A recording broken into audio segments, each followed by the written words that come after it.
May mga bagay na dapat intindihin at ipaintindi, ang ibig sabihin at ibig ipahiwatig. May mga tao kasi na mahirap ipaliwanag at ipabatig ang tunay na kahulugan.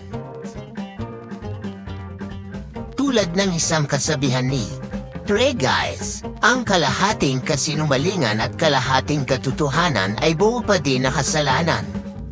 Ulitin ko ha, ang kalahating kasinungalingan at kalahating katotohanan ay buo pa din na kasalanan.